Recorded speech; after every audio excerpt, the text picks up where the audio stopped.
The laptop's screen glowed in the darkness of my bedroom, casting eerie shadows across the walls. My fingers trembled as I scrolled through folder after folder of files I didn't recognize, bank statements with names I'd never heard of, and transaction records that made my stomach churn. The birthday gift my husband had given me just hours earlier, the first gift he'd ever bought me in front of his family, suddenly felt like a weapon pointed directly at my heart. I could still hear their voices echoing in my mind. Marlene's knowing smirk, Marian's barely contained laughter, Andrew's theatrical surprise face, and Levi's strange, almost guilty expression as he handed me the wrapped box. They had all been watching me so intently, waiting for something. But waiting for what? As I clicked on a file labeled transaction_log under 2024, my blood turned to ice. The screen filled with evidence of financial fraud, fake accounts, and stolen identities. And according to the timestamps, all of it had been happening from this very laptop. The laptop that was now in my possession. The laptop that had my fingerprints all over it. I slammed it shut, my heart pounding so hard I thought it might burst from my chest. In the suffocating silence of my bedroom, one terrifying thought crystallized in my mind. They hadn't given me a gift at all. They had given me a trap. The morning of my 35th birthday started like any other day in the Christopher household, with me feeling invisible.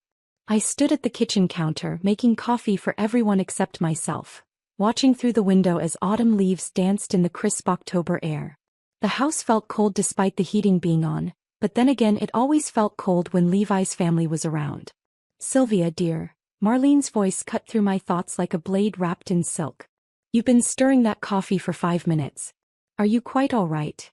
I turned to face my mother-in-law, forcing a smile that felt like broken glass in my mouth.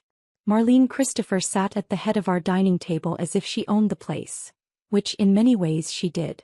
Her silver hair was pulled back in a perfect chignon, not a strand out of place, and her pale blue eyes held that familiar glint of amusement that always made me feel like I was the punchline to a joke I didn't understand. "I'm fine, Marlene. Just thinking." "Dangerous habit," Marian chimed in from across the table, not bothering to look up from her phone. My sister-in-law was 32 but acted like she was still in high school, complete with the eye-rolling and snide comments. "Thinking too much can give you wrinkles." Andrew snorted into his coffee cup. "As if she doesn't have enough of those already." The casual cruelty of the comment hit me like a slap, but I'd learned long ago not to react. Levi's younger brother had always been the golden child, handsome, charming, and completely reckless with other people's feelings. At 28 he still lived off his trust fund and acted like the world owed him everything. "Andrew," Levi's voice carried a warning tone, but it was half-hearted at best. My husband of 7 years sat at the opposite end of the table from his mother, scrolling through his tablet with the same detached expression he wore most days. "Be nice. It's her birthday." "Oh right," Marian looked up with mock surprise. "Happy birthday, Sylvia. How does it feel to be officially middle-aged?" I gripped the coffee pot tighter, feeling the heat seep through the handle. "Wonderful. Thank you for asking."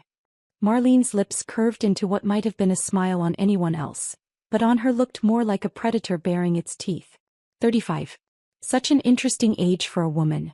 Old enough to know better, young enough to still make terrible mistakes. The words hung in the air like smoke, and I couldn't shake the feeling that she was trying to tell me something. But before I could analyze it further, Levi cleared his throat. "Actually," he said, setting down his tablet and looking directly at me for the first time all morning, "I have something for you." The room went completely silent. In 7 years of marriage, Levi had never given me a birthday gift in front of his family. Hell, he barely remembered my birthday most years unless I reminded him. The few gifts I'd received over the years had been hastily purchased afterthoughts. A generic perfume set, a gift card to a restaurant I didn't like, once a book about gardening even though I'd never shown any interest in plants. "You do?" I couldn't hide the surprise in my voice. Marlene's smirk deepened. Marian's fingers stilled on her phone screen. Andrew leaned back in his chair with an expression I couldn't quite read, like he was watching a movie and had already seen the ending. Levi stood up and walked to the hall closet, returning with a medium-sized box wrapped in silver paper. The wrapping was too neat, too professional. Levi couldn't wrap a sandwich properly, let alone achieve those perfect corners and crisp edges. "Here," he said, placing the box in front of me with an odd formality. Happy birthday, Sylvia. I stared at the box, my hands frozen in midair. Something felt wrong. The way they were all watching me, the strange tension in the room, the fact that Levi was actually giving me a gift in front of his family. It all felt like a performance and I was the only one who didn't know my lines. Well, Marlene's voice was silk over steel. Aren't you going to open it? My fingers fumbled with the wrapping paper, hyper-aware of 4 pairs of eyes tracking my every movement. The paper fell away to reveal a plain cardboard box, the kind you might get from any electronics store. I lifted the lid and found myself staring at a laptop computer. Oh, I breathed, genuinely surprised. Levi, this is really thoughtful. It was a nice laptop, or at least it looked nice. Silver with a sleek design, though I noticed some scratches along the edges and the keys looked slightly worn, as if the letters had been rubbed away from heavy use. But I pushed those observations aside. Maybe he'd gotten a good deal on a refurbished model. The thought that he'd actually put effort into getting me something useful made my chest warm with an emotion I hadn't felt in months. Do you like it? Levi asked, but there was something strange in his voice. Not the usual indifference, but not genuine concern either. It sounded almost nervous. I love it, I said, and for a moment I meant it. Thank you. Really. This is perfect for my freelance work. Marion made a sound that might have been a laugh or a cough. How practical. Very practical, Andrew agreed, and when I looked at him, he was wearing what I could only describe as a "we decided to surprise you" face, like he was in on some elaborate joke. Marlene just continued smiling that predatory smile. I'm sure you'll get a lot of use out of it, dear. Won't you, Sylvia? There was something in the way she said my name that made my skin crawl, but I couldn't put my finger on why. I closed the laptop box and hugged it to my chest, trying to recapture that brief moment of warmth I'd felt. I will. Thank you all for being here today. Wouldn't miss it, Andrew said, raising his coffee cup in a mock toast. Not for the world. The rest of the morning passed in a blur of stilted conversation and meaningful glances that I wasn't privy to. Levi's family left around noon, each of them giving me overly enthusiastic hugs and birthday wishes that felt more like warnings than well wishes. After they were gone, I found Levi in his study typing away at his desktop computer. Thank you again for the laptop, I said, hovering in the doorway. It really was a surprise. He didn't look up from his screen. Glad you liked it. I did. I do. I paused, searching for the right words. It's just, you've never given me a gift in front of your family before. So I was wondering why now. What changed? Finally, he looked at me, and for just a second I saw something flicker across his face. Guilt? Fear?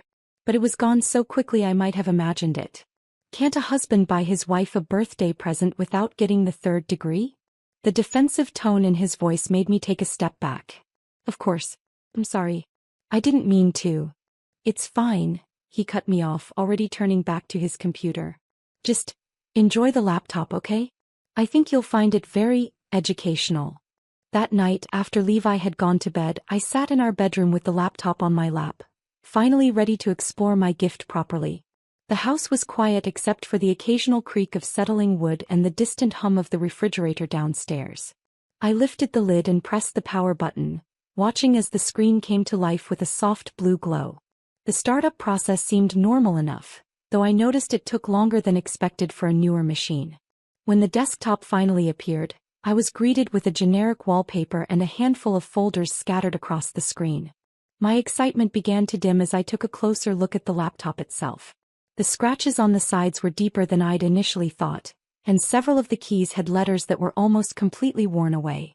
The trackpad had a small crack in the corner, and when I ran my finger along the edge of the screen, I could feel where the plastic casing had been slightly warped. This wasn't a refurbished laptop. This was someone's old, heavily used computer. I tried to push down the disappointment that rose in my throat. So what if it wasn't new? Levi had still thought of me, had still made an effort. That had to count for something, right? I clicked on one of the folders on the desktop, labeled Documents. Inside were dozens of files with names I didn't recognize. Spreadsheets with cryptic titles like account_transfers_Q3 and client_database_updated. I opened one at random and found myself staring at what looked like financial records, but not for any accounts I recognized. Frowning, I closed the file and tried another folder. This one was labeled Photos, and contained hundreds of images, screenshots of bank websites, photos of identification cards, and what looked like scanned documents. None of it made any sense to me. A cold feeling began to settle in my stomach. Whose laptop was this? And why did Levi give it to me with all of this personal information still on it? I closed the laptop with a sharp snap, my hands trembling slightly. Tomorrow, I decided. Tomorrow I would ask Levi about it. There had to be a reasonable explanation. Maybe he'd bought it from someone and hadn't realized there was still data on it. Maybe it was a simple oversight. But as I lay in bed that night, staring at the ceiling while Levi snored softly beside me, I couldn't shake the feeling that nothing about this gift was simple. And the way his family had watched me open it, the strange looks and barely contained laughter, the feeling that I was missing something crucial, it all swirled together in my mind like pieces of a puzzle I was afraid to solve. I didn't sleep well that night. Every time I closed my eyes, I saw Marlene's predatory smile and heard Andrew's mock toast echoing in my ears. Not for the world. The next morning, I woke up with a headache and a determination to get answers. Levi had already left for work by the time I made it downstairs, but that was nothing new. He'd been leaving earlier and earlier lately, claiming he had important meetings or deadlines to meet. I made myself coffee and sat at the kitchen table with the laptop, steeling myself to take another look at those strange files. In the harsh light of day, maybe they would make more sense. Maybe I was overreacting. I powered on the laptop again and immediately noticed something I'd missed the night before. A small sticker on the bottom corner of the screen with a name written in faded ink. Christopher. Christopher. Andrew Christopher. My blood ran cold. This was Andrew's laptop. My brother-in-law's laptop. The same Andrew who had made that strange face yesterday, who had acted like he was in on some elaborate joke. Why would Levi give me Andrew's old laptop as a birthday gift? With shaking fingers, I opened the documents folder again and began going through the files more systematically. What I found made my stomach churn. Bank statements for accounts I'd never heard of, transaction records showing large sums of money being moved between different accounts, and spreadsheets that looked like they were tracking some kind of financial scheme. One file caught my attention, identity_database.xlsx. I opened it and found myself staring at a spreadsheet containing dozens of names, addresses, social security numbers, and bank account information. None of the names were familiar, but the level of detail was terrifying. This wasn't just random information. This was a carefully compiled database of personal financial data. I scrolled down, my heart pounding harder with each row. There had to be over 100 entries, each one representing a real person whose private information had been collected and cataloged. At the bottom of the spreadsheet, I found a column labeled Status with entries like Account Accessed, Transfer Complete, and Closed. This was fraud. Identity theft on a massive scale. And it was all on the laptop that was now sitting in my bedroom with my fingerprints all over it. I slammed the laptop shut and ran to the bathroom, barely making it to the toilet before I threw up. My mind was racing, trying to process what I'd just seen. Andrew was involved in some kind of financial fraud scheme, and somehow his laptop had ended up as my birthday gift. But why? Why would they give this to me? I splashed cold water on my face and stared at my reflection in the mirror. My skin was pale, my eyes wide with fear and confusion. I looked like someone who had just discovered a bomb in their living room. Because that's exactly what this was. A bomb. A ticking time bomb that could destroy my life. I needed to talk to Levi. I needed answers, and I needed them now. I called his office, but his secretary told me he was in meetings all day and couldn't be disturbed. I tried his cell phone, but it went straight to voicemail. Growing more desperate, I called again an hour later. Sylvia. Levi's voice sounded strained when he finally answered. What's wrong? I'm in the middle of something important. I need to talk to you about the laptop, I said, trying to keep my voice steady. There are files on it that... Not over the phone, he cut me off sharply. We'll talk when I get home. When will that be? There was a pause. I'm actually going to stop by my parents' house after work. Family dinner. You weren't invited. The casual cruelty of that last statement hit me like a physical blow. Levi, this is important. I really need to. It'll have to wait, he said and hung up. I stared at the phone in my hand, feeling more alone than I had in years. But then an idea began to form. If Levi was going to his parents' house and if this laptop really did belong to Andrew, Then maybe I should return it directly to him. Maybe I could get some answers about what was going on. The Christopher family estate was only a 20-minute drive from our house. I'd been there countless times over the years for holidays and family gatherings, though I'd never felt welcome. The sprawling colonial mansion sat on 5 acres of perfectly manicured grounds, surrounded by a wrought iron fence that had always reminded me more of a prison than a home. I parked at the end of the long driveway and walked toward the house, the laptop bag clutched tightly in my hands. The October air was crisp and carried the scent of burning leaves, but instead of feeling comforting, it made me think of funeral pyres. As I approached the front door, I could hear voices coming from inside. The windows were slightly open despite the cool weather, and the sound of conversation drifted out into the evening air. I raised my hand to knock, but something in the tone of the voices made me pause. They were speaking in hushed, urgent whispers. The kind of whispers people used when they were discussing something they didn't want overheard. I stepped closer to the window, my heart pounding. I knew I shouldn't eavesdrop, but something about the secretive nature of their conversation made me hesitate. What if they were talking about the laptop? What if I could finally get some answers? She will just think it's second-hand, Andrew's voice was saying. She's too stupid to notice anything else. My blood turned to ice. They were talking about me. I fumbled for my phone, my hands shaking as I opened the voice recorder app. Whatever they were discussing, I had a feeling I was going to need proof. If you hadn't decided to scam people in the first place, Marlene's cold voice cut through the air, we wouldn't even be here. But since you did, the least you could have done was cover your tracks properly. Forgetting to use the VPN was incredibly stupid. It was one time, Mom. Andrew's voice was defensive, almost whining. One time I forgot to turn it on. The police can't prove anything anyway. Relax, another voice chimed in, Marion. Nobody's gonna trace a few fake accounts back to you. And even if they did, the laptop isn't yours anymore, is it? My legs felt like they were going to give out. I pressed myself against the side of the house, trying to stay hidden while keeping my phone positioned to catch every word. The recording app showed the red dot blinking steadily. Listen, Levi's voice made my heart stop completely. If the police come knocking, it won't be for you, Andrew. It'll be for her. Exactly, Marion's voice was filled with cruel satisfaction. The laptop is in her room now. All those files, all that evidence, they'll think it's hers. Poor little Sylvia finally snapped and decided to make some easy money. I bit down on my knuckle to keep from crying out. The betrayal was so complete, so devastating that I felt like I was drowning in it. My own husband, the man I'd loved and trusted for 7 years, was setting me up to take the fall for his brother's crimes. She won't even figure it out, Levi continued, and I could hear the casual dismissal in his voice. You know how she is. She'll probably just think it's a nice gift and never look too closely at what's on it. And if she does? Marlene asked. Then we stick to the story, Andrew said. We gave her a laptop for her birthday. We had no idea what was on it. She must have put those files there herself. The beauty of it, Marion added with a laugh that made my skin crawl, is that she's been struggling financially with that pathetic freelance writing business of hers. Everyone knows she's been desperate for money.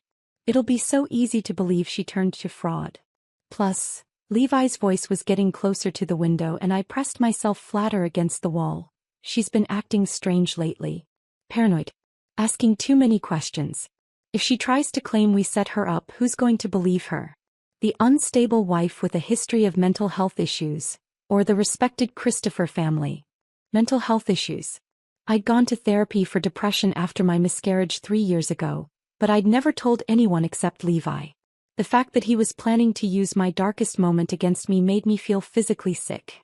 How long before the investigation catches up? Marlene asked. Could be weeks, could be months, Andrew replied. But when it does, all roads will lead straight to that laptop.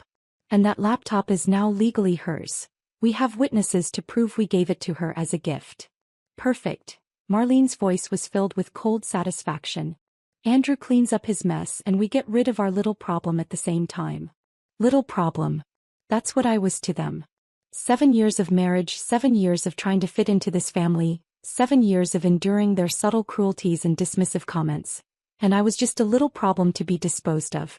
I heard footsteps moving toward the front of the house and realized they might be wrapping up their conversation.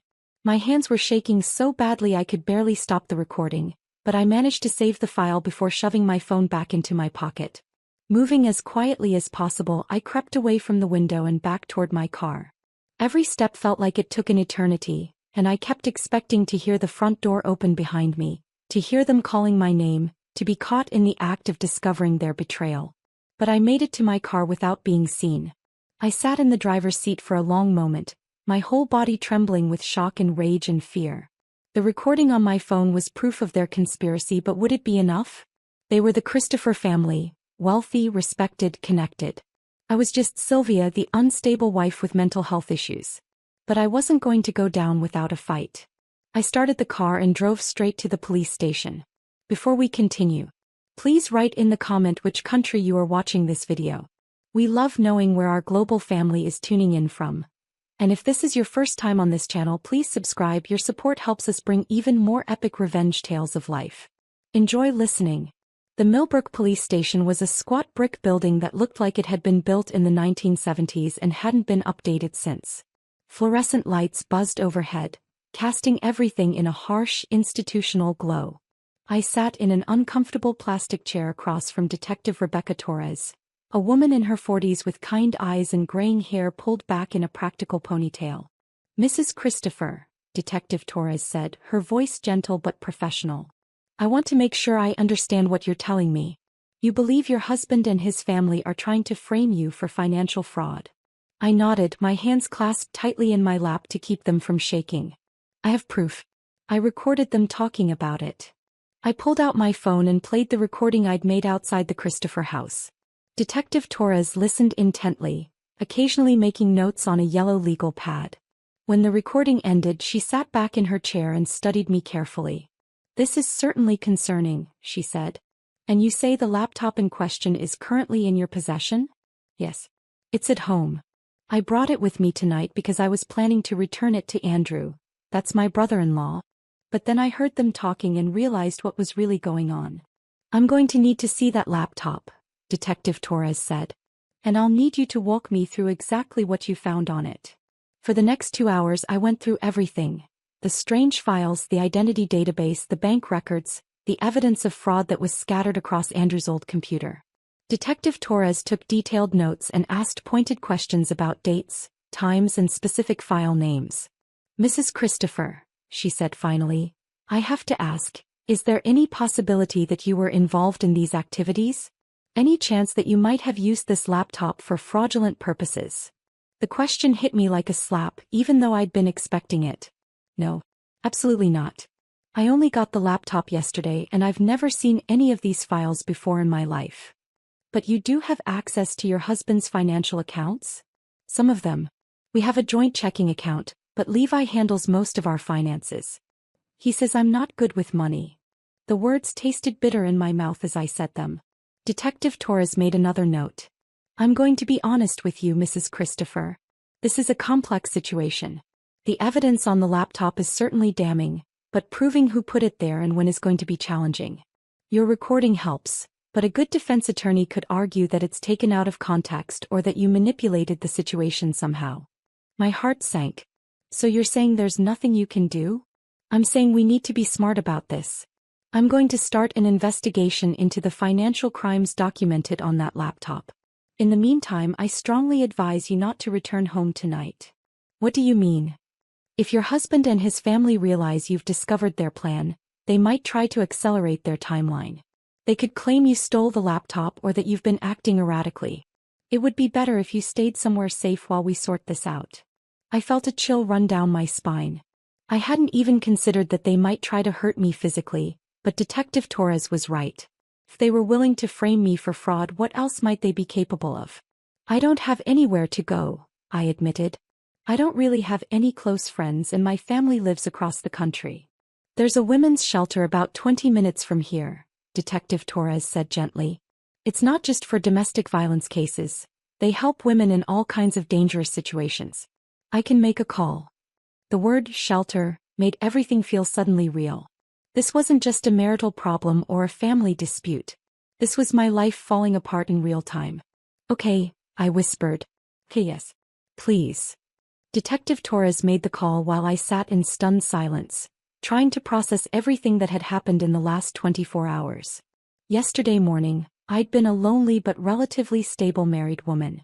Tonight I was a potential fraud suspect seeking refuge in a women's shelter. "They're expecting you," Detective Torres said, hanging up the phone. "I'll have an officer escort you there and we'll keep your car here for now. It's better if your husband doesn't know where you are." As we walked toward the exit, Detective Torres put a hand on my shoulder. "Mrs. Christopher, Sylvia, I want you to know that I believe you. What you've described, the way they've manipulated this situation, it's more common than you might think. Wealthy families often think they can buy their way out of consequences, even if it means destroying innocent people in the process. Will you be able to stop them?" I asked. "I'm going to try. But I need you to be prepared for the possibility that this is going to get worse before it gets better. They're going to fight back and they're going to fight dirty." The women's shelter was a nondescript building in a residential neighborhood, designed to blend in and avoid attracting attention. The director, a woman named Carol, met me at the door with a warm smile and a cup of tea. "Detective Torres filled me in on your situation," Carol said as she led me to a small but clean room with a single bed and a dresser. "You're safe here. No one can find you unless you want them to." I sat on the edge of the bed, still clutching my purse and the laptop bag. "I don't understand how this happened. How did I not see it coming?" Carol sat down in the room's only chair, her expression compassionate but not pitying. "Manipulation is insidious. It happens slowly over time until you don't even recognize yourself anymore. The fact that you figured out what they were doing and had the courage to come forward, that takes incredible strength. I don't feel strong. I feel like an idiot." "You're not an idiot. You're a victim of a very calculated scheme. But you're also a survivor, and that's what matters now." That night, I lay in the narrow bed staring at the ceiling, my mind racing. My phone had been buzzing constantly since I'd left the police station. Calls and texts from Levi, from Marlene, from Marion and Andrew. I'd turned off the sound, but I could see the screen lighting up every few minutes. Finally, around midnight, I turned the phone back on and listened to the voicemails. The first few were from Levi, his voice progressing from confused to concerned to angry. "Sylvia, where are you? Your car isn't in the driveway and you're not answering your phone. Call me back. Sylvia, this is ridiculous. Whatever's wrong, we can talk about it. Just come home. I don't know what game you're playing, but it's not funny. People are starting to worry." Then came Marlene's voice, cold and controlled as always. "Sylvia, dear, Levi is quite concerned about you. We all are. Please call us back so we know you're safe." But it was the last message that made my blood run cold. Andrew's voice, no longer the careless, joking tone I was used to, but something darker and more threatening. "Sylvia, I don't know what you think you're doing, but you need to come home right now. You have something that belongs to me and I want it back. Don't make this harder than it has to be." I deleted all the messages and turned the phone off again. They knew. Somehow they knew I'd discovered their plan. But I wasn't the same woman who had opened that laptop 2 days ago. That woman had been naive, trusting, desperate for approval from people who saw her as nothing more than a convenient scapegoat. This woman was done being their victim. The next morning brought news that changed everything. Detective Torres called the shelter at 8 a.m. with an update that made my hands shake as I held the phone. "We executed a search warrant on your house this morning," she said. "Your husband wasn't there, but we found some very interesting things." "What kind of things?" "Financial documents hidden in his office. Bank statements for accounts that match some of the fraudulent activity on the laptop. And Sylvia, we found evidence that this has been going on for over 2 years. 2 years. I thought back to all the times Levi had claimed to be working late, all the mysterious phone calls he'd taken in another room, all the times he'd been evasive about money. The signs had been there, but I'd been too trusting or too afraid to see them. "There's more," Detective Torres continued. "We've been in contact with the FBI's Financial Crimes Unit. The scope of this fraud is much larger than we initially thought. We're talking about millions of dollars stolen from dozens of victims." "Millions?" I felt dizzy. Your brother-in-law wasn't just running a small-time scam. This was a sophisticated operation involving identity theft, bank fraud, and money laundering. And based on the evidence we've found, your husband was a full partner in the scheme. The betrayal cut even deeper than I'd thought possible. It wasn't just that Levi had been willing to frame me, he'd been actively participating in destroying innocent people's lives for years. What happens now? I asked. Now we build a case.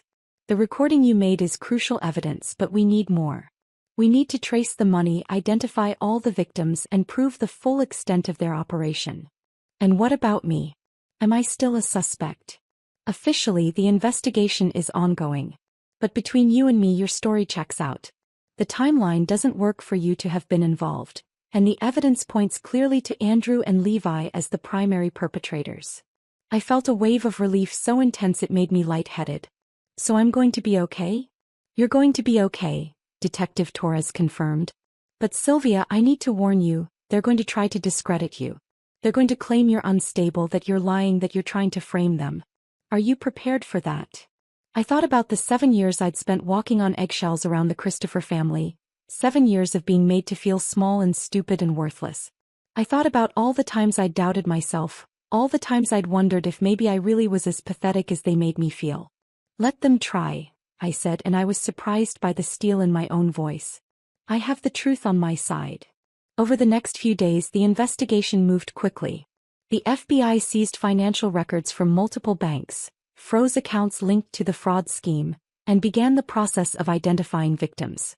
The local news picked up the story, though they were careful not to name suspects while the investigation was ongoing. I stayed at the shelter, venturing out only for meetings with Detective Torres and the federal prosecutor who had been assigned to the case. Carol had been right. I was safe there, invisible in a way that felt protective rather than diminishing. But on Thursday morning, everything changed. I was having breakfast in the shelter's small dining room when Carol approached me with a grim expression. Sylvia, there are reporters outside. Someone leaked your name to the press. My stomach dropped. What are they saying? That you're a person of interest in a major fraud investigation. They're calling you the Black Widow of Millbrook, claiming you seduced your way into a wealthy family and then robbed them blind. I felt like I was going to be sick. But that's not true. The police know it's not true. The police know, but the public doesn't. And your husband's family is very good at controlling narratives. Carol was right. By noon, the story was everywhere. Local news, social media, even some national outlets had picked it up. The Christopher family had clearly launched a coordinated media campaign to paint me as the villain.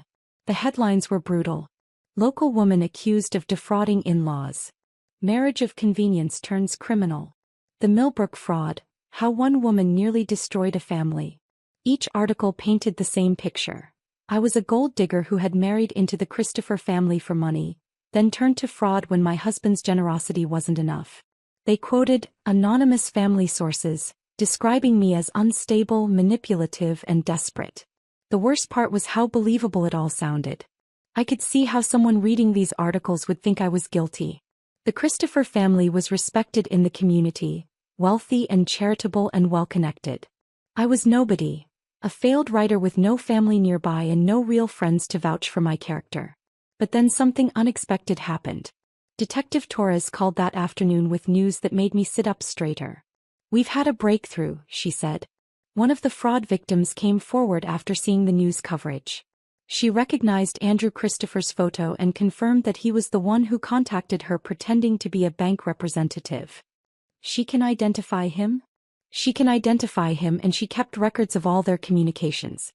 Phone calls, emails, even a voicemail where he forgot to disguise his voice.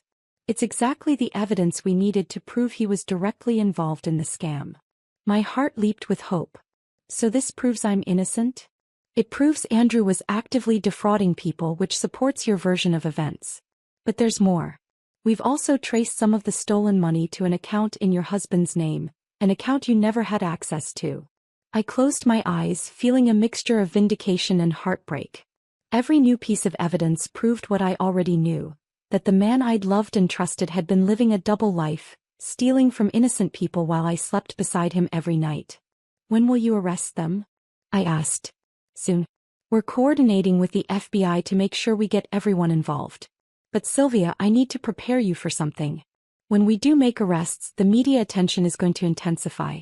The Christopher family is going to fight these charges with everything they have, and that means they're going to try to destroy your credibility even more aggressively."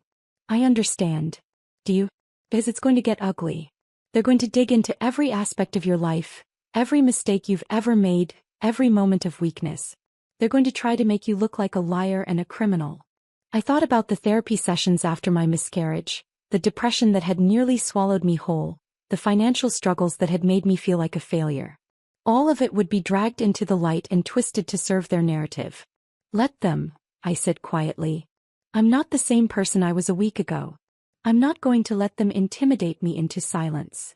That evening, I sat in my small room at the shelter and made a decision that would have been unthinkable just days earlier. I was going to fight back. I opened my laptop, my real laptop, the old one I'd been using for my freelance work, and began to write. Not the careful, apologetic prose I usually produced, but something raw and honest and angry. I wrote about the 7 years of psychological manipulation, the constant undermining of my self-worth, the way they had made me feel grateful for scraps of basic human decency. I wrote about the discovery of the fraud, the recording I'd made, and the systematic way they had planned to destroy my life to save themselves. When I finished, I had a 3,000-word essay that laid out the truth in unflinching detail. I titled it The Real Story: How the Christopher Family Tried to Frame Me for Their Crimes. I posted it on every social media platform I could think of, sent it to local news outlets, and emailed it to the reporters who had been covering the story. Within hours, it was being shared and discussed across the internet. The response was immediate and overwhelming. Messages of support poured in from strangers who recognized the patterns of manipulation I described. Other fraud victims came forward with their own stories. Journalists began asking harder questions about the Christopher family's version of events. But the family's response was swift and vicious. By the next morning, they had released a statement through their lawyer claiming that my essay was the desperate fabrication of a disturbed individual attempting to avoid responsibility for her crimes. They produced medical records from my therapy sessions, somehow obtained illegally, and used my depression diagnosis to paint me as mentally unstable. They also filed a defamation lawsuit against me, seeking millions in damages for what they claimed were false and malicious statements that had damaged their reputation. I was sitting in the shelter's common room, reading about the lawsuit on my phone, when Carol sat down beside me. "How are you holding up?" she asked. "I feel like I'm drowning," I admitted. "They have so much money, so much power. How am I supposed to fight them?" "The same way you've been fighting them," Carol said firmly. "With the truth. Money and power are formidable weapons, but they're not invincible. And you're not alone in this fight anymore." He was right. The essay had done more than just tell my side of the story. It had connected me with a community of people who understood what I was going through. Domestic abuse survivors, fraud victims, people who had been scapegoated by powerful families. They were sharing their own stories, offering support and helping to amplify my voice.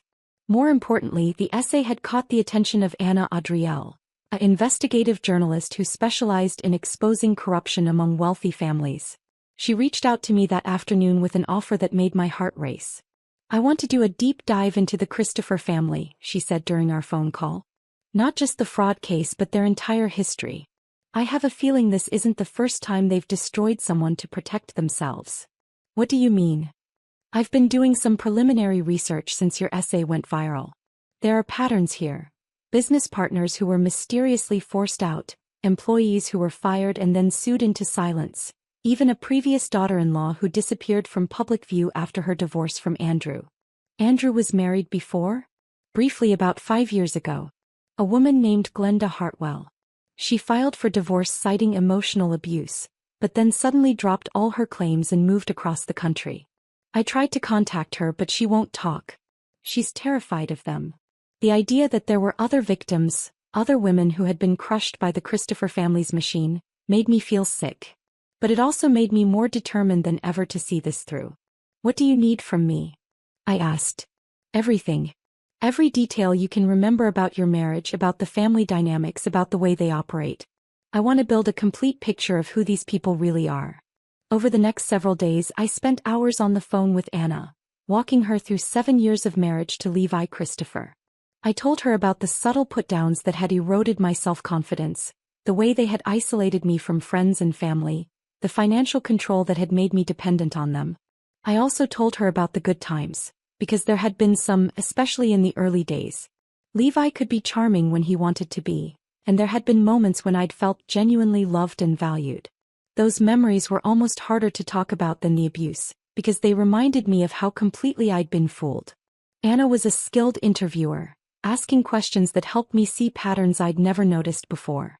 The way Levi would undermine my confidence before important events, making me feel too insecure to socialize with his colleagues or friends. The way Marlene would make cutting comments disguised as concern, always in front of others so I couldn't respond without looking defensive. They're textbook psychological abusers, Anna said after one particularly difficult session. Everything they did was designed to make you doubt yourself, to make you feel like you needed them to survive. It worked, I said quietly. For 7 years it worked perfectly. But not anymore. You saw through their final manipulation and you had the courage to fight back. That takes incredible strength. The arrests came on a Tuesday morning, exactly 2 weeks after I'd discovered the truth about the laptop. I was having coffee with Anna at a small cafe near the shelter when Detective Torres called with the news. "We've got them," she said, and I could hear the satisfaction in her voice. "Andrew, Levi, and Marion are all in custody. We're still working on building a case against Marlene, but the other 3 are looking at serious federal charges." I felt a rush of emotions so intense I had to grip the edge of the table to steady myself. Relief, vindication, grief for the life I'd thought I had. It all crashed over me at once. "What are the charges?" I managed to ask. "Wire fraud, identity theft, money laundering, conspiracy, the works." The FBI estimates they stole over $4 million from more than 60 victims over the past 3 years. $4 million. 60 victims. The scope of their crimes was staggering. And the charges against me? Officially dropped as of this morning. The prosecutor is satisfied that you had no knowledge of or involvement in the fraud scheme. I started crying then right there in the cafe. Anna reached across the table and squeezed my hand while I sobbed with relief and exhaustion and the overwhelming realization that it was finally over. But of course it wasn't really over. It was just the beginning of a new phase. The arrests made national news. The story had everything the media loved: wealthy family, massive fraud, betrayal, and a woman who had fought back against impossible odds. I found myself at the center of a media storm that was both terrifying and empowering. The Christopher family's carefully constructed public image crumbled almost overnight. Anna's investigation had uncovered a pattern of abuse and manipulation going back decades. She found the previous daughter-in-law, Glenda, who finally agreed to speak on the record about her marriage to Andrew and the way the family had terrorized her into silence. She also found former business partners who had been cheated, employees who had been sexually harassed and then fired when they complained, and charity organizations that had been defrauded by the family's fake philanthropic activities.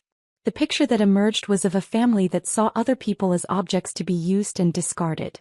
A family that believed their wealth and status put them above the law and basic human decency.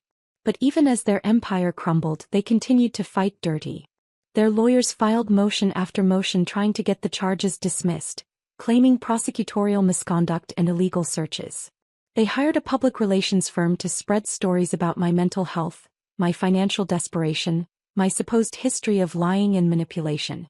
The defamation lawsuit they'd filed against me was still pending, and their lawyers made it clear they intended to pursue it aggressively even while facing criminal charges themselves.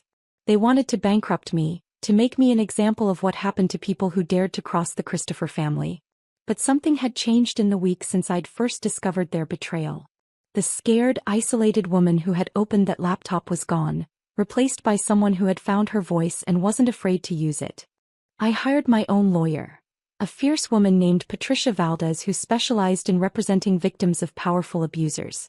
She took my case pro bono after reading Anna's articles, saying she was tired of watching wealthy families destroy innocent people with impunity. "They're going to try to break you financially and emotionally," Patricia warned me during our first meeting. "That's their playbook. But here's what they don't understand: you're not the same person you were when this started. You've found your strength, and that's something they can't take away from you." He was right. The woman who had spent 7 years apologizing for taking up space, who had been grateful for the smallest scraps of affection, who had doubted her own perceptions and memories, that woman was gone. In her place was someone who had looked evil in the face and refused to be destroyed by it. The trial began 6 months later. By then, the case had become a symbol of something larger: the way wealthy families used their power to abuse and exploit others, secure in the knowledge that money could buy them out of any consequences. I testified for 3 days, walking the jury through the entire story from the birthday gift to the discovery of the fraud to the recording I'd made outside the Christopher house. The defense attorneys tried everything they could think of to discredit me, bringing up my therapy sessions, my financial struggles, even suggesting that I had somehow manipulated the recording. But the evidence was overwhelming. The FBI had traced the money, identified the victims, and built an airtight case against all 3 defendants. My recording was just one piece of a massive puzzle that painted a clear picture of their guilt. When the verdicts came in, guilty on all counts for all 3 defendants, I felt something I hadn't experienced in years. Complete, overwhelming vindication. Levi was sentenced to 15 years in federal prison. Andrew got 12 years. Marion, who had played a smaller role in the actual fraud but had been instrumental in the cover-up, received 8 years. Marlene was never charged criminally. The prosecutors couldn't prove she had direct knowledge of the fraud, but the civil lawsuits from the victims would eventually strip the family of most of their wealth. I'm writing this from my new apartment in Portland, Oregon, 3,000 miles away from Millbrook and the Christopher family. It's a small place, nothing fancy, but it's mine.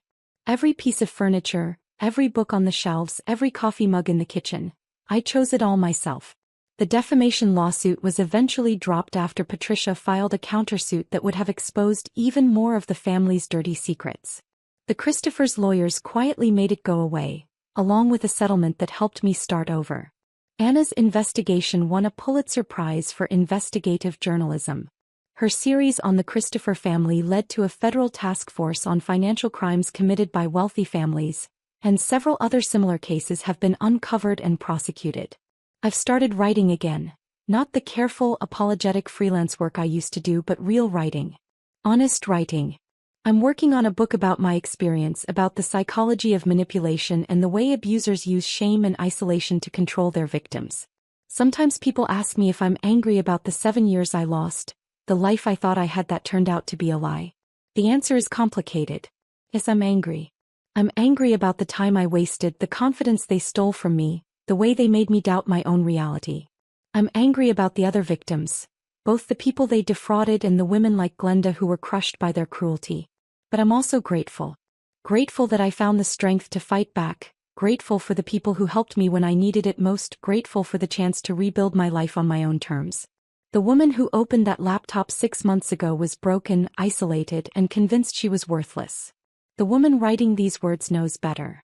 She knows that she survived something that was designed to destroy her, and that survival has made her stronger than she ever imagined possible. I still have nightmares sometimes. I still catch myself doubting my own perceptions, still hear Marlene's voice in my head telling me I'm not good enough, smart enough, worthy enough. But then I remember the recording on my phone, the evidence that proved I was right all along. I remember Detective Torres believing me, Anna fighting for me, Patricia standing up for me when I couldn't stand up for myself. Most of all, I remember that moment outside the Christopher house when I heard them planning to destroy me, and I made the choice to fight back instead of accepting my fate. That choice changed everything. It saved my life. And if you're reading this and you recognize yourself in my story, if you're living with someone who makes you feel small and worthless, if you're surrounded by people who gaslight you and manipulate you and convince you that you're the problem, I want you to know something. You're stronger than you think.